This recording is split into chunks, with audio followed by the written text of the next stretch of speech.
মার্কিন চুক্তির ব্যাপারে আমি একটা জিনিস আপনাদেরকে পরিষ্কার বলতে চাই, যদিও নির্বাচনের 3 দিন আগে 9 ফেব্রুয়ারি চুক্তিটা স্বাক্ষরিত হয়েছিল, তাই অন্তর্বর্তীকালীন সরকারের কথা আসছে, কিন্তু এখন এটা পরিষ্কার জানা গেছে এবং এটা বোঝাও যাচ্ছে যে বিএনপি এবং জামাতে ইসলাম এবং বিরোধী দলেও যারা আছেন তাদের সাথে কিন্তু অন্তর্বর্তী সরকার এটা আলোচনা করেছেন এবং সে কারণেই তারা কিন্তু এখন এটার বিরুদ্ধে কোনো অবস্থান নিচ্ছে না। উনি কে চিনছেন?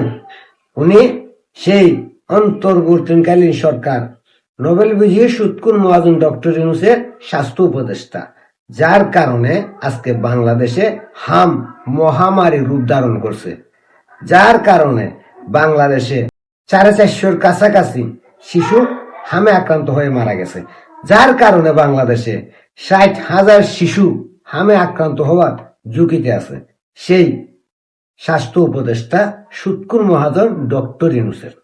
সে বলতেছে আমেরিকার সঙ্গে যে গোলামি চুক্তি, যে গোপন চুক্তি করছিল 9 তারিখে, সেটা জামাত বিএনপি সহ ইউনূস মিলেমিশেই এই চুক্তি করছে। তার মানে কি এই বাংলাদেশকে গোলাম বানানোর পিছনে বিএনপিরও হাত আছে, যেটা আমি বিশ্বাস করতে এখনো চাই না। যদি বিএনপির হাত থাকে তাহলে এই দেশের কি হবে? আমরা কি গোলামির বিনিময়ে সরকার পাইছি? তারেক রহমান কি বাংলাদেশকে বিক্রি করে বাংলাদেশের প্রধানমন্ত্রী হয়েছে? জামাতের কথা বাদ দেন, জামাত তো ইউনূসের সঙ্গে মিলিয়েই ছিল। ইউনূসকে 18 মাস সেফটি প্রোটেকশন যাই দেবার এই জামাত দিছে। জামাতিরা তো বরাবরই দেশের শত্রু, জাতির শত্রু, সার্বভৌমত্বের শত্রু। তারা তো এই দেশটাকে বিক্রি করতে পারেই। যারা কোরআন বিক্রি করে দেয়, যারা ধর্মকে বিক্রি করে দেয়, তাদের কাছে দেশ বড় কি? দেশ তো কোনো কিছুই না। আর এমনিতেই তো এরা 1971 সালে বাংলাদেশ চাই নাই, বাংলাদেশের বিরুদ্ধে ছিল, তো তাদের কথা বললে লাভ নাই। আমার প্রশ্ন বিএনপির প্রধানমন্ত্রী তারেক রহমানের কাছে, জনাব তারেক রহমান, ইউনূসের উপদেষ্টা বলতেছে আপনারা সহ এই গোলামি চুক্তি করছেন, আর এই কারণে আপনারা এটা নিয়ে সংসদে আলোচনা করেন না। তারেক রহমান সাহেব, আমি এখনো বিশ্বাস করতে চাই না যে আপনি গোলামি চুক্তির বিনিময়ে সরকারে আসছেন। যদি আইসা থাকেন তাহলে আমি পুরো বাংলাদেশের মানুষের কাছে প্রশ্ন করতে চাই, যে সরকার, যে ব্যক্তি দেশকে গোলাম বানায় দিয়ে প্রধানমন্ত্রী হয়, তার হাতে এই বাংলাদেশ কতটা নিরাপদ আপনারাই বলেন। আর তারেক রহমান, যদি আপনি এই গোলামি চুক্তির ব্যাপারে সম্মতি না দিয়ে থাকেন তাহলে মুখ খুলেন, সত্য বলেন, প্রকাশ্যে আনেন। আপনি যদি গোলামি চুক্তি কইরা থাকেন তাহলে আমার মনে হয় আপনার পতন খুবই সন্নিকটে। আর যদি না কইরা থাকেন তাহলে এক্ষুনি আপনার বক্তব্য দিন যে আমি এই গোলামি চুক্তি করি নাই।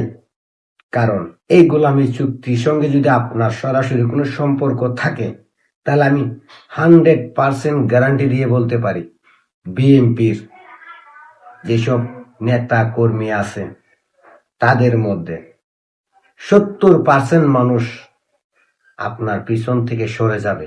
কারণ আমি মনে প্রাণে বিশ্বাস করি বিএনপির তৃণমূল এবং 70% নেতা কর্মী আওয়ামী লীগের বিরুদ্ধে কথা বলতে পারে, আওয়ামী লীগকে অত্যাচার করতে পারে, কিন্তু দেশ গোলাম হয়ে যাক এইটা কখনোই চাইবে না। আর যেহেতু ইউনূসের উপদেষ্টা নিজের মুখেই বলছে যে আপনারাও জড়িত ছিলেন এই গোলামি চুক্তির সঙ্গে, তার মানে আপনারা দোষী। এবার আপনারা যদি দোষী হয়ে থাকেন তাহলে এই দেশের জনগণ আপনাদের বিচার করবে, আর যদি না হয়ে থাকেন তাহলে এখনো সময় আছে। এই ইউনূসের উপদেষ্টার বক্তব্যের জবাব দিন, কারণ অলরেডি বাংলাদেশের মানুষ আমেরিকার গোলামি চুক্তির বিরুদ্ধে রাস্তায় নামতে শুরু করছে। আপনি যদি এখনো জিনিসটা ক্লিয়ার না করেন তাহলে হয়তো বিএনপির 70% মানুষ আপনার বিরুদ্ধে কথা বলতে শুরু করবে। তখন জনাব তারেক রহমান, আপনার কি হবে? আপনি একজন বীর মুক্তিযোদ্ধার সন্তান, সেই হিসাবে আমি আপনার কাছে অনুরোধ করি সত্যটা স্বীকার করে নেন। এখনো যদি গোলামি চুক্তি কইরা থাকেন তাহলে এটা বাদ করেন, যদি আপনি এটার সাথে জড়িত না থাকেন তারপরে এটাকে বাদ করেন, কারণ বাঙালি জাতি গোলাম হইতে রাজি নয়। এবার আমি বাংলাদেশের মানুষের কাছে ছোট্ট একটা প্রশ্ন করে শেষ করতে চাই, আপনাদের কাছে কি মনে হয় এই গোলামি চুক্তির সঙ্গে কি সত্যি তারেক রহমান জড়িত আছে? ইউনূসের উপদেষ্টা, স্বাস্থ্য উপদেষ্টা, সে কি সত্যি বলতেছে নাকি মিথ্যে বলতেছে? আপনাদের ধারণা কি তারেক রহমান কি সত্যি গোলামি চুক্তির বিনিময়ে ক্ষমতায় আসছে, প্রধানমন্ত্রী হয়েছে? কি মনে হয় আপনাদের? অবশ্যই আপনারা আপনাদের মতামতটা কমেন্টে জানাবেন, কারণ এটা দেশ, জাতি, আপনার আমার আগামী প্রজন্মের ভবিষ্যতের প্রশ্ন।